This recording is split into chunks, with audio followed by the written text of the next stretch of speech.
Hey everyone, it's Raghu back with Mindrolling, and a wonderfully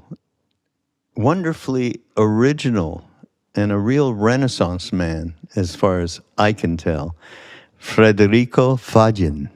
Federico, welcome to the show.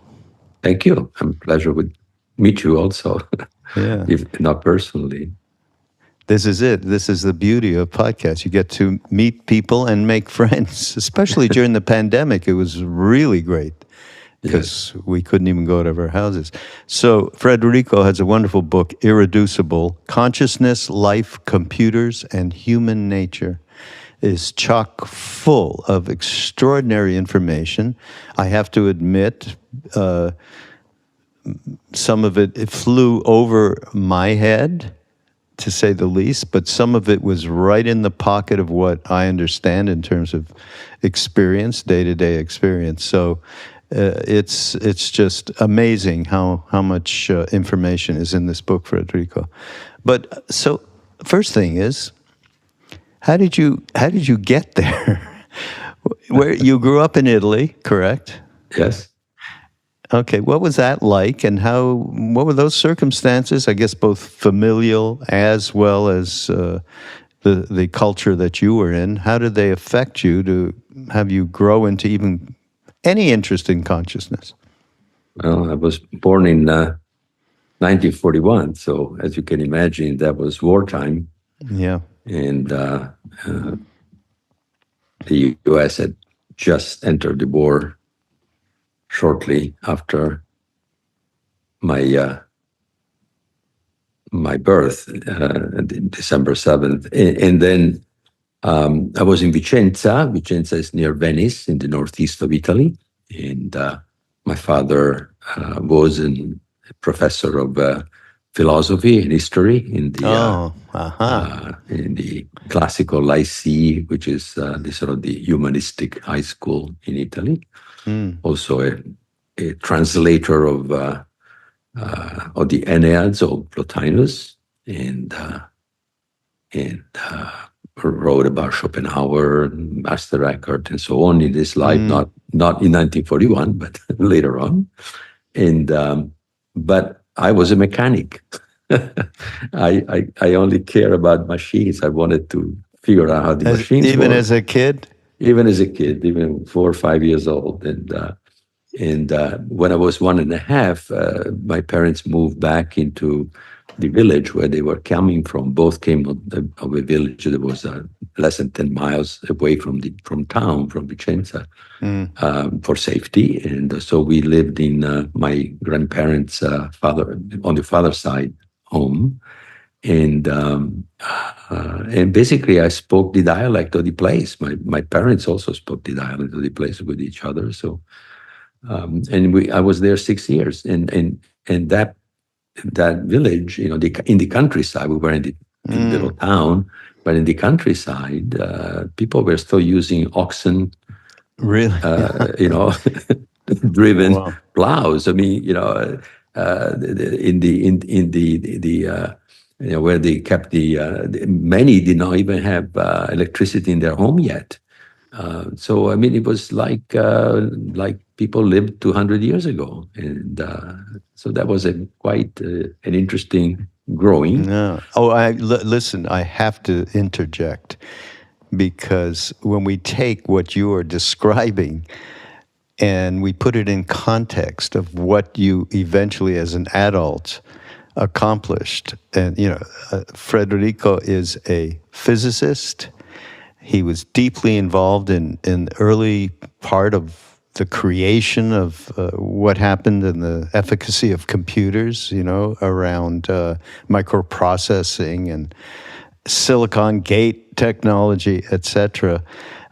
So just everybody keep this in mind. We have the oxen that's pulling people around town, and then we jump forward to what you have done, and all the way up to right now, I'm sure, around artificial intelligence, which we'll get at. So I'm sorry I had to interrupt and just put the context in from where you were starting. That's good, because I lived in the agricultural age, almost, right? Yeah. And then when I went back, when I was 7 or so in town, back to Vicenza, then that was industrial age, and uh, and then That's I funny. contributed quite a bit to the information age, which is the one that we are living now.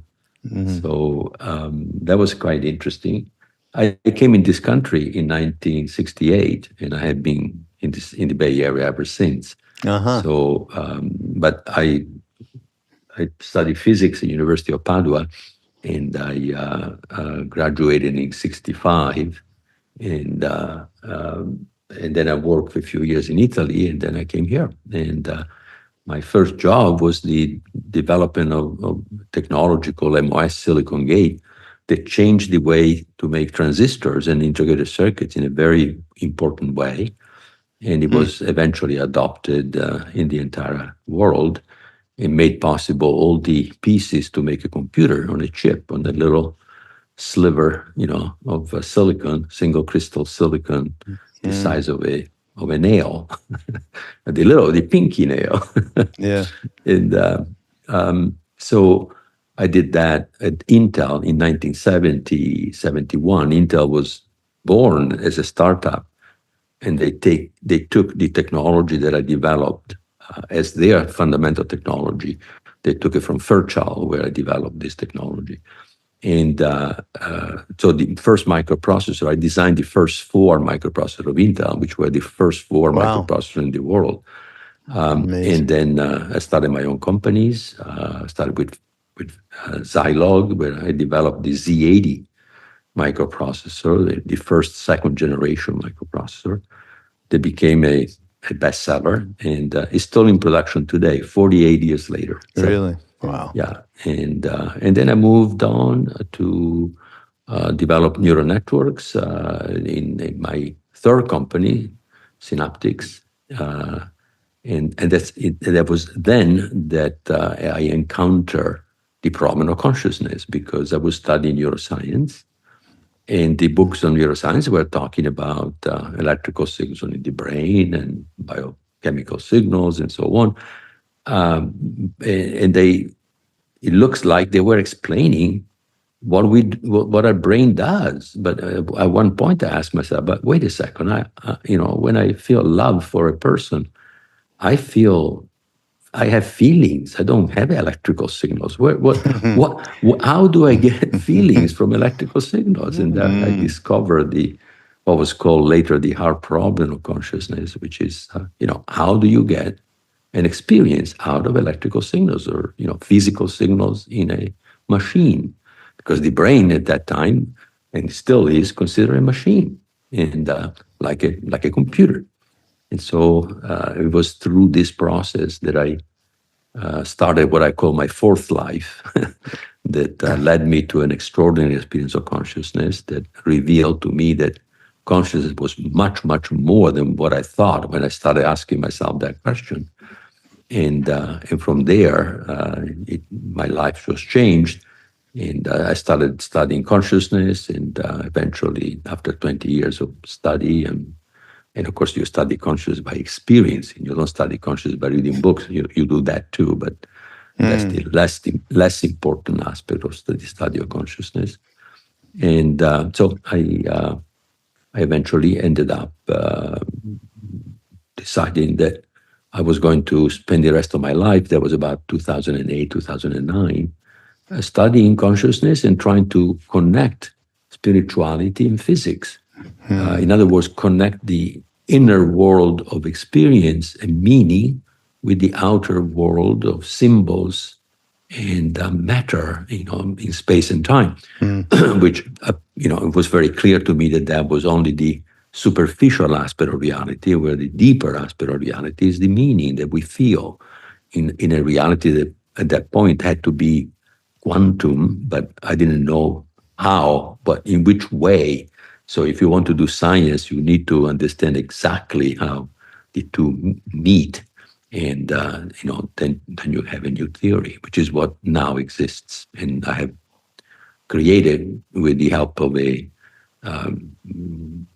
of the top 10 physicists in quantum information, the world, which is a physicist in Italy, that Oh, showed really? that you can actually develop quantum physics from quantum information. So from quantum information, you can go to physics. So quantum information, in other words, information is even more important than on the physics, which is considered the ontology. So the ontology moves from the quantum fields to the quantum information. And then with him, we move the ontology to the inner aspect of the quantum fields, where there is comprehension, meaning, and experience. I want to ask about him in a bit, but can you? I mean, I know that experience, awakening experience you had a few decades ago, it was seminal in your life. Can you really go through it and tell us what happened? Yeah, I can do it as I'm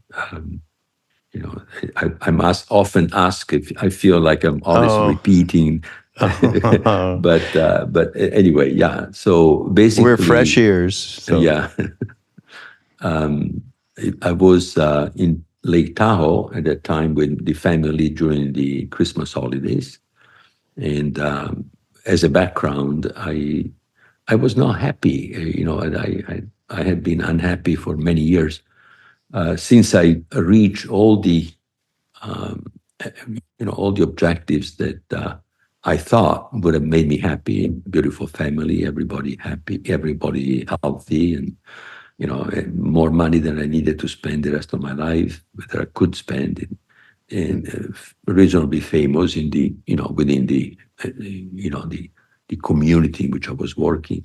But I was unhappy, and I didn't know why. How could I not be happy having achieved all of this?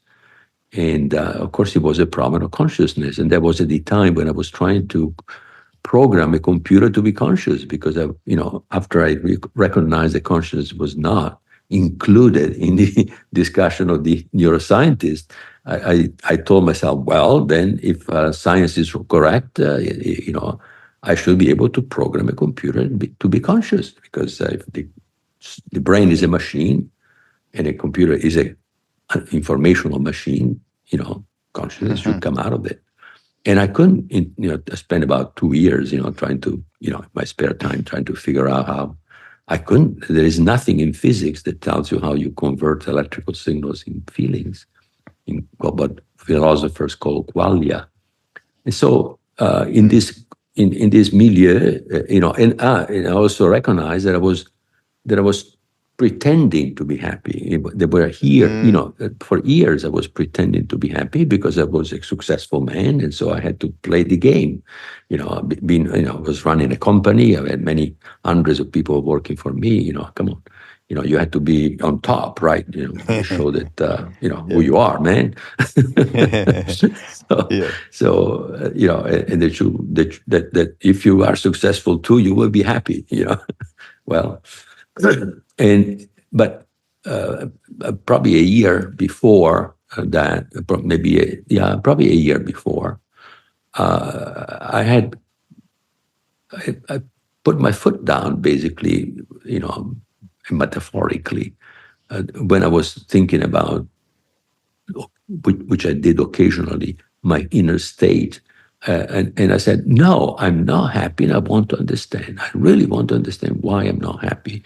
And so I was intense in wanting to understand. And I think that was a sort of prayer that brought in, this experience that happened one night during the Christmas holidays. And I woke up at midnight. I was thirsty. I went get a glass of water in the kitchen, went back to bed, and just, in this type of just thinking nothing, try to desire, just wanted to go back to sleep.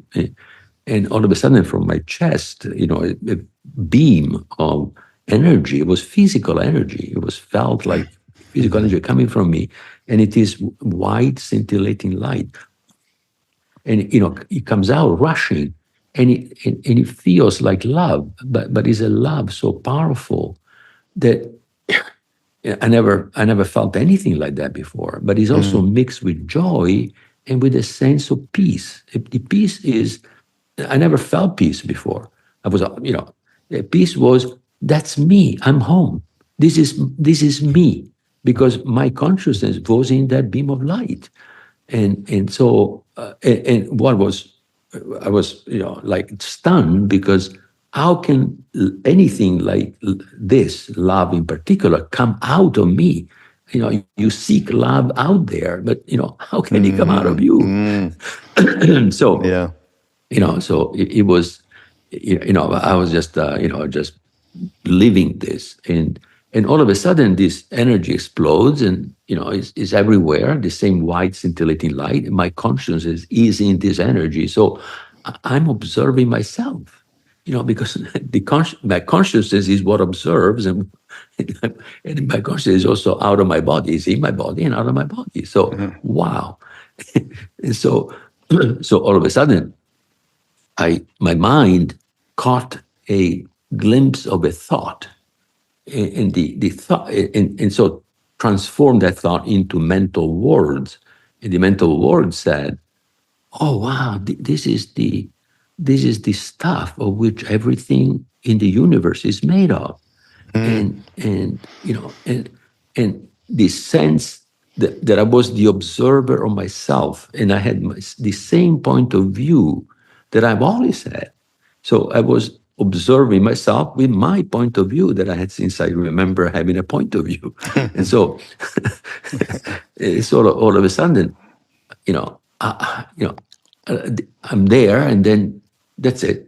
This vanish, and I'm back to myself. With the normal, my normal way of being. And so I stood there, for I don't know how long I stood there, just kind of stunned. But I bet. eventually this changed my life, because just already from the next day it was clear that what my sense of me that was separate from the rest of the world, now I was the world observing itself. I mean, this is a mind-boggling perception, but this perception brought a sense of truth. Now I call it a direct experience of consciousness. Not the indirect, where you read a book and you think that you understand what the author of the book is saying. This one, because you experience it. And in a sense, you become what you experience. And so it's like when a child plays and he gets lost in this game, and he kind of, it's the game. It becomes the game. That experience.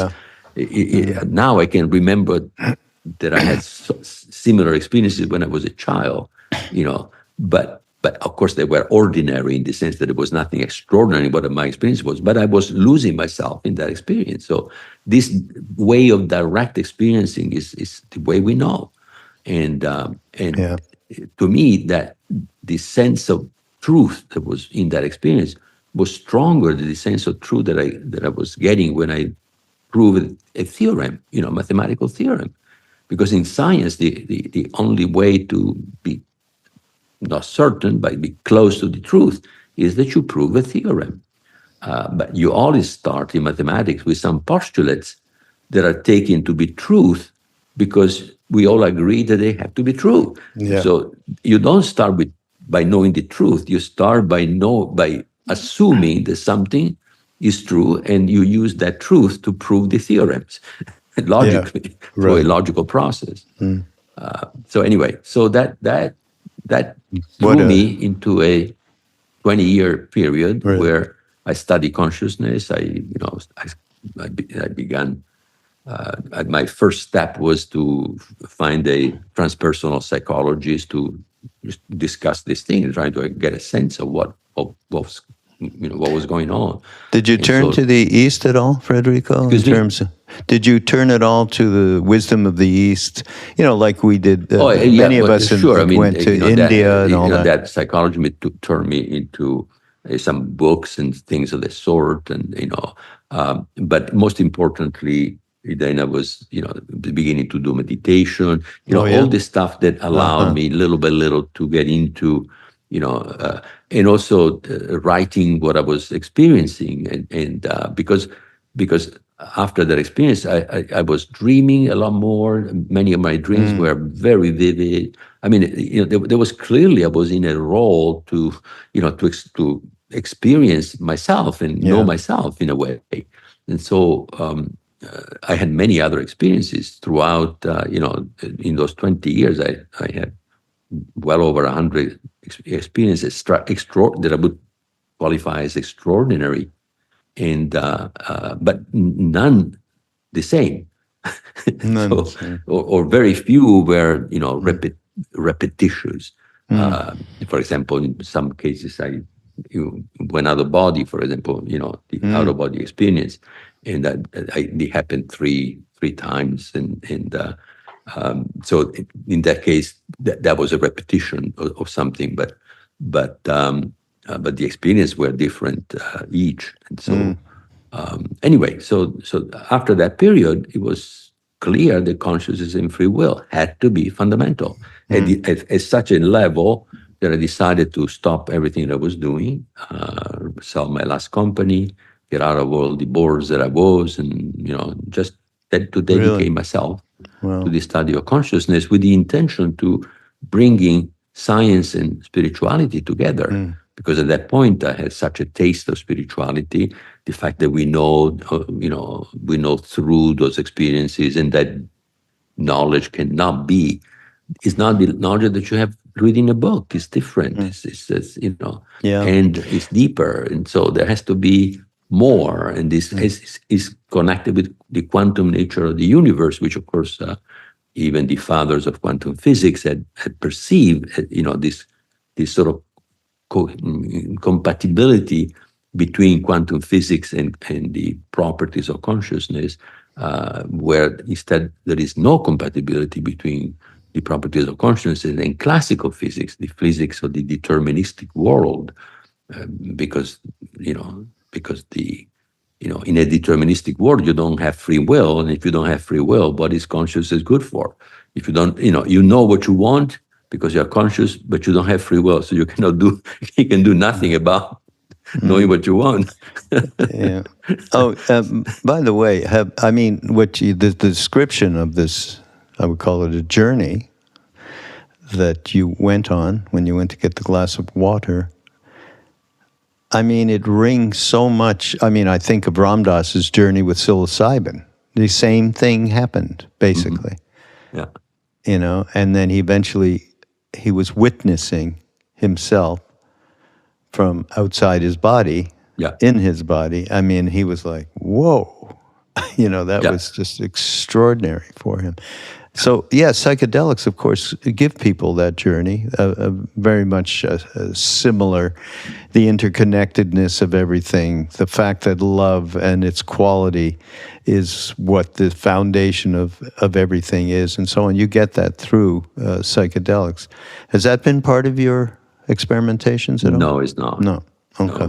No. I think that I believe that you don't know what psychedelics do, so I prefer something that happens naturally, because then I know that I was healthy before. I didn't, though I have, more recently I have many experiences with holotropic breath work. That holotropic breath work is simply, a rhythmic breathing, and there is no substance is used. Do you know of Stan Grof then? Yes, of course. Yeah. Well, let me say that in relation to this, we talked about that you knew who Ram Dass was, of course, and I wonder, are you familiar with his guru, Neem Karoli Baba, the man in the blanket? There's a picture of him in Be Here Now. So when Ram Dass started talking about his experience in India when he came back with this being, he went to India because I keep coming down from psychedelics. I mean, he took gigantic over years, a lot. Yeah. I want to find a map of consciousness, is what he said to himself.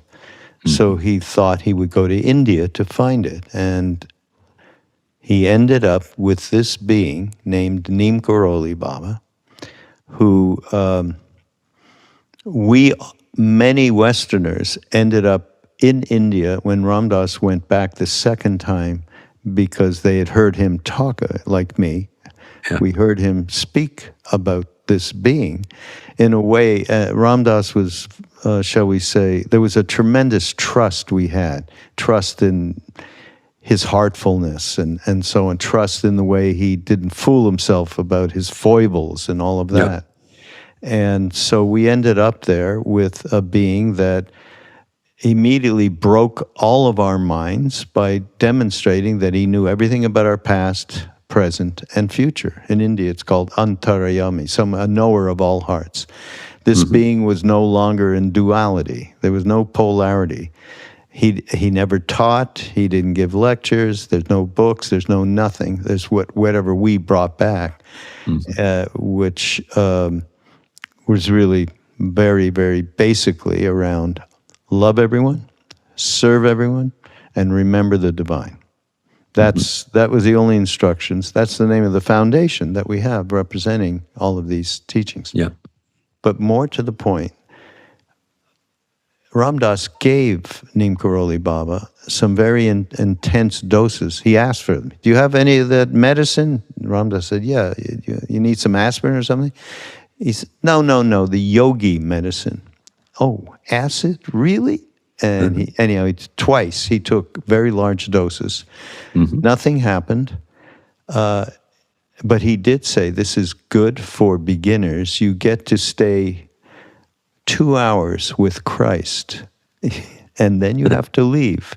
Yeah. Eventually, better to feed people, love and feed people. So this is what Ram Dass took back after he had those experiences, and the reality of what psychedelics has done, of course, for many people in the West.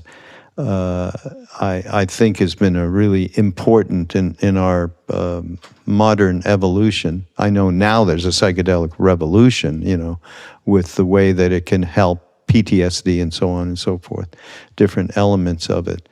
But the main thing that I'm sharing this with you, the main thing that he spoke to us that was core to everything, he would hold up his finger and go, in Hindi, sub ek, all one. There's only one. Yeah. And I noticed that in your book. You speak to it as well as a foundation. Also the Vedas say the same thing. Yes, yeah, exactly. Most of the traditions, spiritual tradition and the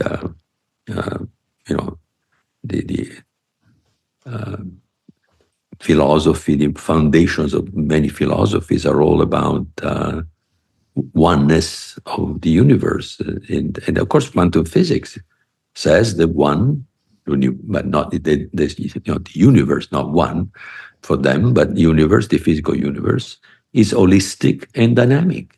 So here you are. You already have the physical, the essence of the physicality of the universe is in quantum physics. It is holistic, means that it's not made of parts that can be separated.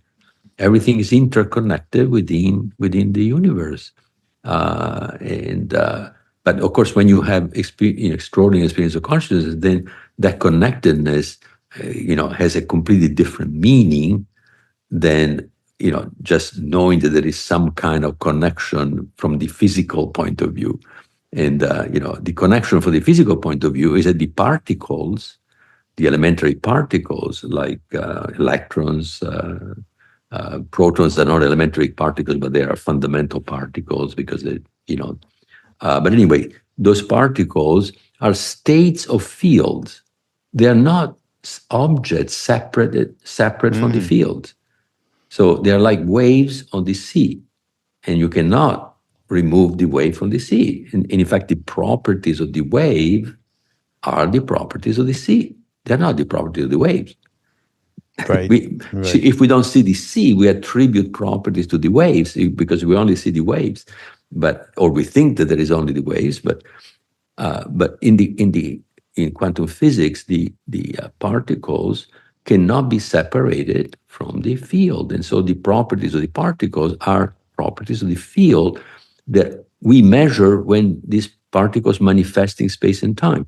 So we call the state an excited state, when the state that you could describe without measuring, but when you test that, you have these quantum fields interacting with the instrument with which you do the measurement, and a particle appears in this interaction, which they gets amplified by the instrument to a signal, like an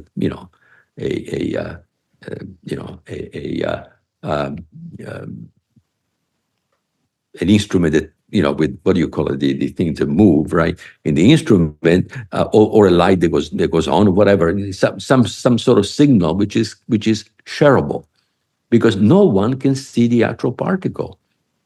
The particle, is manifested in the interaction, and then gets that event gets amplified and produces a classical signals that people can see. So that's how we know what's going on.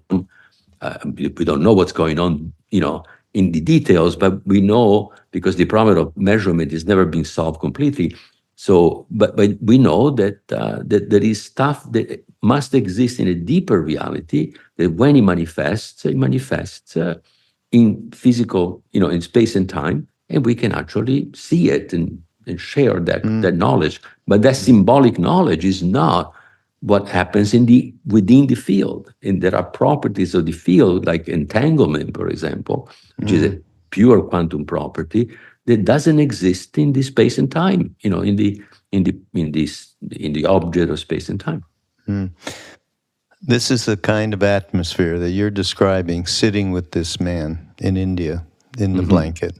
This is beyond space and time.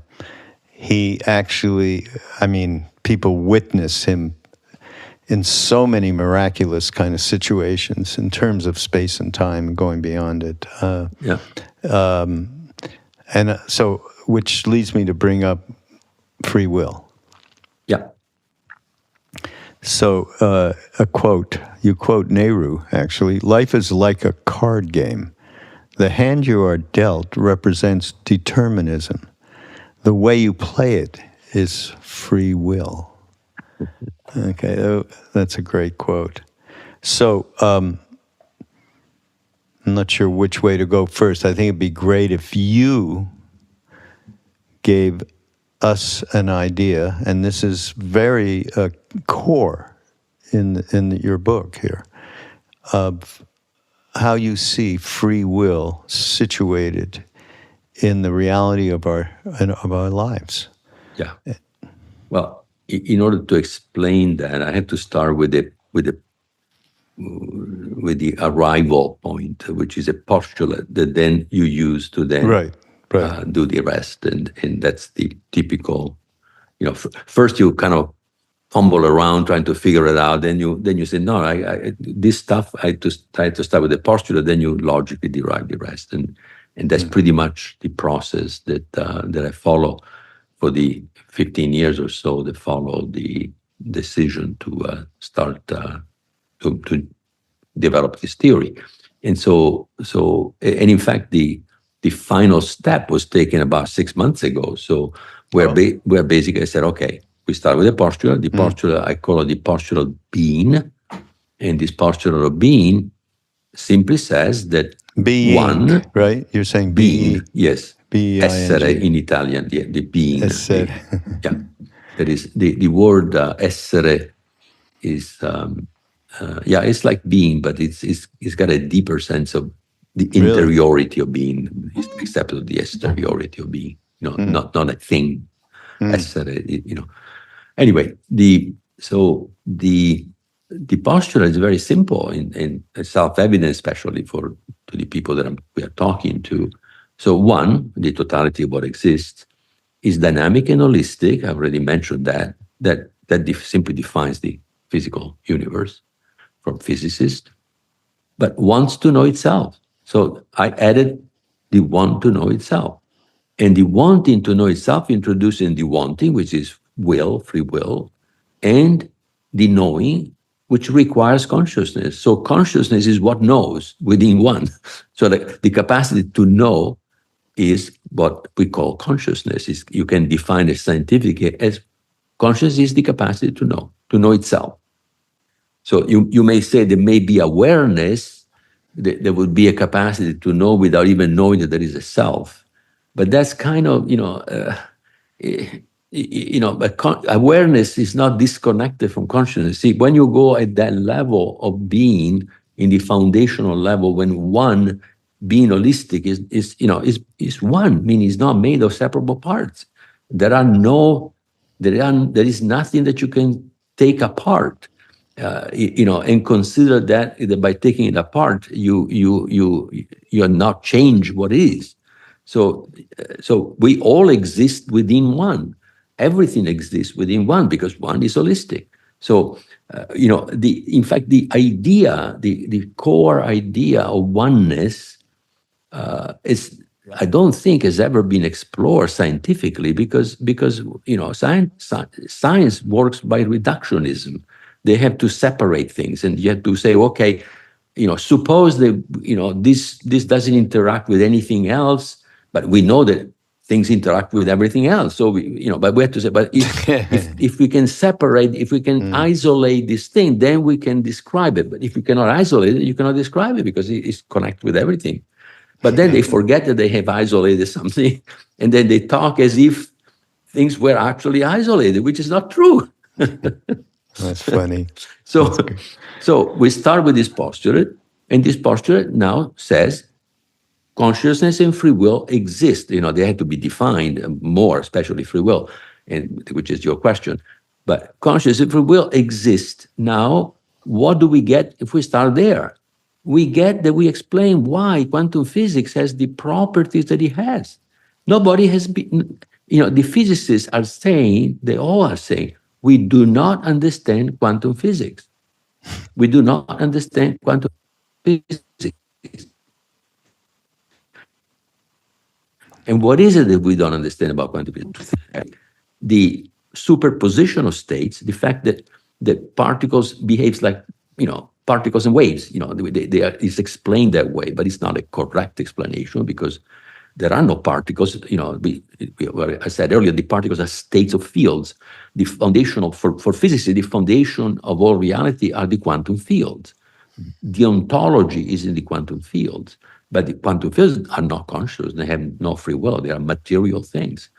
But the quantum fields are holistic. So all of us, they interact with each other. So, all this interaction with each other, the fields, is telling you that everything is interconnected because they interact with each other. So there is this, this capacity, this holism forces, is forcing us to go beyond what so far science has done, which is to understand that when you are down at that level, when you speak of holistic properties, like, for example, consciousness and free will, those two aspects are not separable. You cannot take free will and consider it independent of consciousness. In fact, free will and consciousness must work together because, as I said earlier, one without the other doesn't make any sense. If one wants to know itself, which is the postulate, so whatever happens is toward the purpose of one knowing itself. So you have to have free will. You have to. What does it mean? You have to be able to direct your own self-knowing. Because otherwise it's a mechanism that makes you know yourself. That doesn't make any sense. And consciousness is the one that allows you to know. Also to experience your own self-knowing, so know what you know, and also can tell you that you don't know, that there is something that you don't know. For example, how is do you think that a computer knows that it knows and knows that it doesn't know? No way. Okay, but we, for example, especially for very subtle feelings like love, for example, the love that you feel, it has dimensions that go so deep that you can only observe or get a sense of it up to a point, but then there is all kinds of stuff down there that you don't know. So that you don't know, but this motivates you to find out. So in this sense, the fact that that we know with things that are not numbers. Numbers are, very definite. 7, 12, the square root of 2, whatever numbers is very definite. Now, the imaginary number is not so definite, because there are no two numbers that multiply by itself give you -1. So we have a little crazy stuff, happening. But we deal with that by operationally. Of course, it's good operationally. It helps us, but in fact, there is a little mystery there. How can you call a number something which is not, that cannot be made by any kind of combination of numbers, other than say, okay, it's got to exist, the square root of -1, and I call it I, and then you go for it. And operationally is very helpful. But anyway, I don't want to go by the tangent here, but the point is that the free will at our level is something that we have to have in order to know ourselves. And of course, we are constrained by the body that exists in a physical reality that follows the rules of classical physics and quantum physics, mostly at the macroscopic level, mostly quantum physics, classical physics. And so, there is only a limited freedom that we have while we are incarnated. But despite that, we can actually decide, for example, where to look, where to get information, and convert that information into meaning, into inner meaning. The inner meaning is not in the body, is in the field that controls the body. So already you have to think in terms of 3 levels of reality here in this theory. So a vector with many numbers, separate direction. Each number defines a direction, a dimension in this space. But these dimensions, these numbers, are actually complex numbers.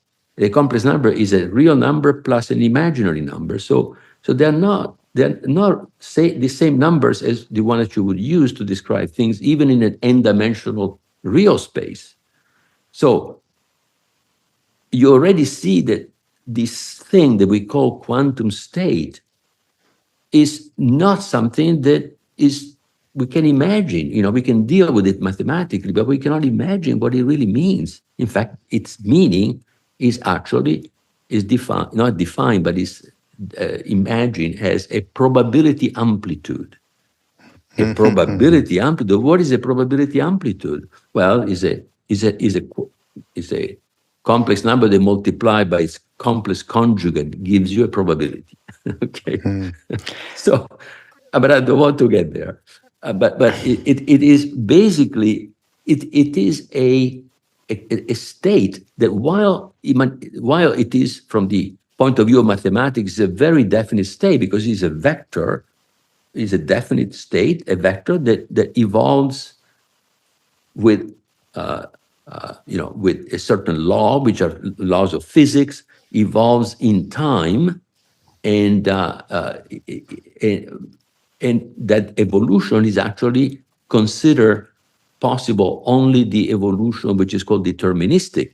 But it is the deterministic evolution of a probability. It's not a deterministic evolution of a real physical variable. So here we have already a disconnect in quantum theory with classical theory that describes only things that moves in space and time, of which the stuff that you measure, and you describe the stuff that you measure, not the probability of what you will measure, the stuff that you measure directly. So in a classical particle, the position and the velocity, or it's called momentum when you multiply by its mass, but position and momentum as this particle moves in space and time, and you can compute completely the trajectory.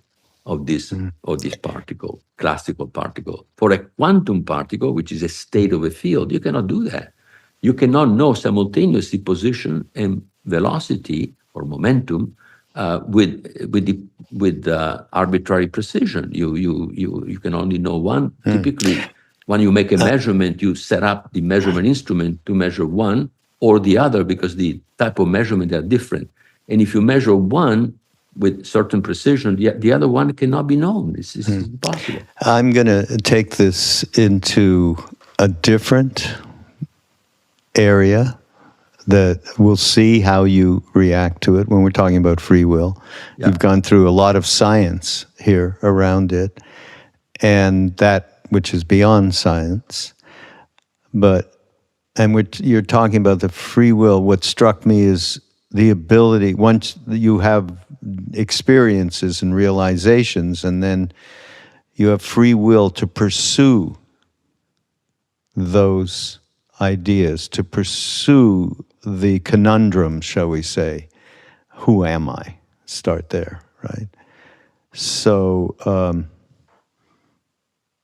On the other hand, I was trying to provide the theory that allows to see why then, having accepted as a postulate that there is free will, then you can explain two crazy things about quantum physics that cannot be explained otherwise. One is what is called the collapse of the wave function. That is, that when you make a measurement, that quantum physics only tells you the probabilities of what you might measure. It doesn't tell you what you will measure. And so there is a piece of this science of physics that is not mathematical at all. And it is the collapse of the wave function, because you go from knowing all that you can possibly know in terms of probability, and then when you make a measurement, you measure only one of those possible states of which you know the probability. You see? So how does it work? What is that? In this new theory, that is a decision of free will of the field that you are observing. So let's say you are observing an electron, and the electron does not have a trajectory in space and time. You can only compute this quantum state, which is not in space and time. Then if you want to make a measurement of the position of this vector which you then do in a proper instrument, you have to transform this quantum state into a possible positions of which you can know the probabilities.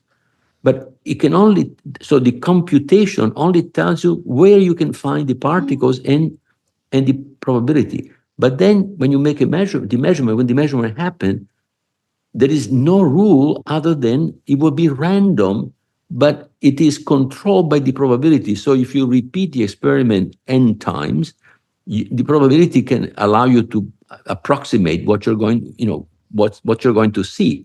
But if you make the measurement one time only, you cannot tell where the next state is going to be. And the only way to explain that is to say that decision, because that is purely random. According to physicists, is a purely random event. And myself and this professor of physics who created this theory, we are saying, no, that's a free will decision of the field of electrons that has decided what to manifest. You see, so from the outside, it looks like a random event, but from the inside, from the field, that was a free will decision. Yeah, I know what I'm going to do. From the outside, you don't know. Yeah, and so, I want to give you an example of something. Maybe this is so far afield, given what you've just gone into. But I'm going to say it anyhow. I was pulled to go to India. I had no idea. I was unhappy. I knew that. Yeah. I was pulled over several years through different experiences. I was pulled to go to India to meet this being, through Ramdas. Okay. And when I did the experience you described early in this conversation, that out-of-body experience, or that experience of total envelopment in the fabric of the universe, one could say love, I and everyone, all the other Westerners who went there had that experience, and we called it the same thing that you called it, which was home. Okay, that's the best word, because it's ineffable to describe this kind of love beyond any kind of transaction. You know, a love that is serving you exactly in the way that you needed to be served, which is what you just said about the electrons decide. Not right? the electron, And the field of electrons. the field of electron, and then you're pulled into it. So that just sets the stage. That was our experience going to India to meet a being that was beyond polarization, beyond duality, was living in that field that you're really describing in different ways. Yeah. And then, when I have to tell you the rest, one day, Ramdas, he was just thinking, God, there's, in our tradition, it's called grace. You could call it some form of consciousness. The electron field is the same thing, I think. Yeah. Okay, so there's that. And then there's us as humans dealing, with karma and dealing with action, right? Like from the Bhagavad Gita. So he felt, how could there be any difference between these two things? Ramdas. So he went to Neem Karoli Baba and he said, aren't they the same? Consciousness, I mean, in your terms, more consciousness and action, free will. And he said, I'm not talking about this in public. Okay, that's what he said. I mean, this is an enigmatic being that did and said things that you wouldn't expect. So Ramdas went back into the room, and about an hour later, the interpreter came to him and said, Maharaji has a message for you. And it is that, tell Ramdas that he and I understand each other very well. Ramdas took that to mean absolutely they were indivisible. There's only one thing. These two things were indivisible.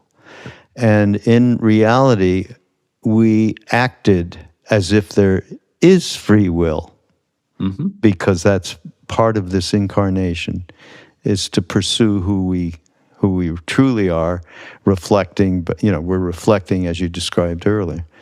And so I don't know if this has any meaning to you whatsoever.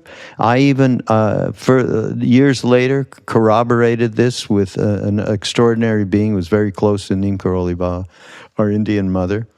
Siddhi Ma was her name. And she said, yes, they are indivisible, but you got to act in the way that you got to act as if there is free will.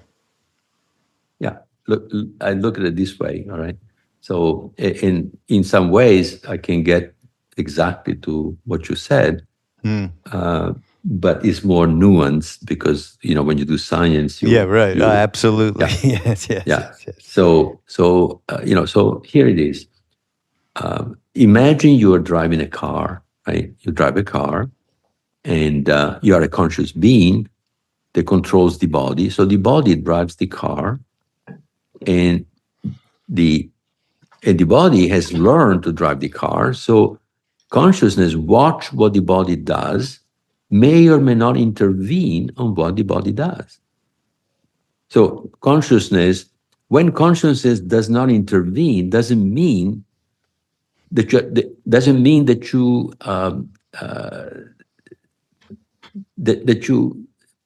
are not conscious.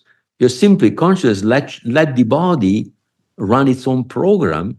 And so while the body runs its own program, so to speak, that's predictable. You can predict the behavior, your behavior, even if you are conscious. because you're not acting on what the mechanism is doing, which is your body. But suppose that there is an extraordinary situation, and your consciousness, which is watching, I need to intervene. So in that moment, consciousness is intervening and exercises free will. That action of free will is a creation that cannot be predicted. You see, that is an actual, you can never predict that. Or the If bhaktis, we we were call only it. a machine, if we were only a machine, this will not be predictable. Or Okay? they would call it, Federico, in the East, they would call it grace. Yeah. But now let me tell you where I converge with what you're saying. Suppose that you live in an environment that doesn't have all these constraints and so on, and you are a very advanced being, then if you are so advanced that you can watch what you're doing and you almost never intervene, let's say you never intervene, well, then you're still conscious, but you are actually acting as if you never act against your self-knowing. You see, they are not.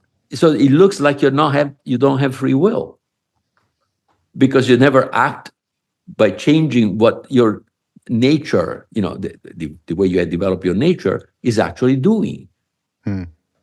But you could, if something goes wrong. But if nothing goes wrong, well, you keep on going on without, with something that That's the appears to be. question. The question is the you. Who's the you could? And But how the is you is that? always the field. The you is never the body. Yeah. So to me, the field is part of consciousness, right? I mean, Of course, no, it's not. nothing. Yeah, it is the what I call the monad, what I call the sati in my book, is basically it is a part whole of one. In other words, when one knows itself in a specific direction for the first time, it knows itself as such. It brings into existence what it knows. That's a monad. That's a consciousness unit. That's a field that has all the characteristic of one, because one, when it sees itself, must see itself completely in that direction, for the point of view, with that perspective in which it looks at itself. So by knowing itself directly, it has created a whole, but because it is in a special point of view, is also a part, because it has many points of view with which it can know itself. And so that's why we are parts whole of one.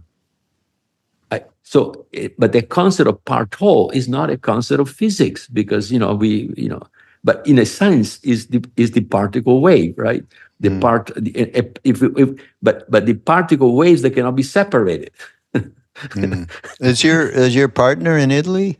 He's in Italy. Yes, his name is Giacomo Mauro Dariano. He's professor of theoretical physics at the University of Pavia near Milan. And so, as a physicist, he and you are absolutely moving, shall we say, a little bit of a new direction where science and quantum physics can maybe take another look at themselves regarding what I would call the mystery is still part of this whole deal.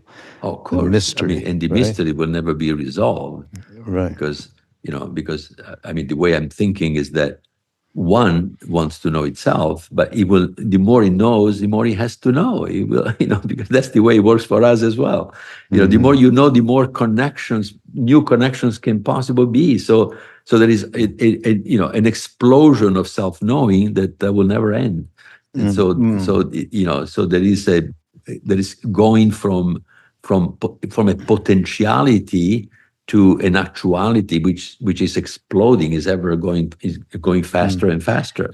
Yeah, well, that's why, I do honestly believe Neem Karoli Baba, who we met in India, had gotten to that level of human potential and actuality that is very rare, but set all of us in a direction to know ourselves at least a little bit more, if not a lot more, over many decades. And I have seen it with my own eyes that potentiality can become actuality. Mm-hmm. Yeah. But we are all called to do that on our own, in a sense, with help from others. But ultimately, the freeing ourselves, each of us has to do it within ourselves. We cannot have somebody do it for us. That's what I'm trying to say. But that's what the Buddha said too. Yeah. No, I mean, many of the things that I say, many others have said before. So I'm not claiming uniqueness here. I'm simply, telling you what I have found out, and generally what I found out through experiencing, but mostly through experiences, less by reading books. But many times when I read books, I find that other people have found out the same thing, which is it's a reflection, beautiful. Which is what we're talking about. Absolutely beautiful, because he simply underscores what I'm saying. But here's the book, everybody, and you'll see it because if you're on YouTube, Federico Faggin, Irreducible. And as you have been listening to the podcast, realize there's tremendous thought that has gone into this work, tremendous experimentation, tremendous experience, and it's one hell of a book, Federico. Thanks. And I thank you for being here and sharing it with us. Pleasure. Thank you. We will, in the show notes, everybody, we will absolutely give you a link so you can order the book, and also to Federico's website. And there's all sorts of extraordinary links there in terms of the work that he's been describing a little bit here. So you can take advantage of that. And thank you for being here. Thank you. It was a pleasure. And everybody, we'll see you next week on Mindrolling on Be Here Now Network. Go to BeHereNowNetwork.com. And have you ever heard of Krishnamurti? Yes. Yeah, he's one of our podcasts. Oh, great. Krishnamurti, Alan Watts. Yeah, it's we have an amazing. Alan Watts as well. Yeah, he's great too and fun. So we'll see you all next week, and thanks again. Thank you, Federico. Thank you.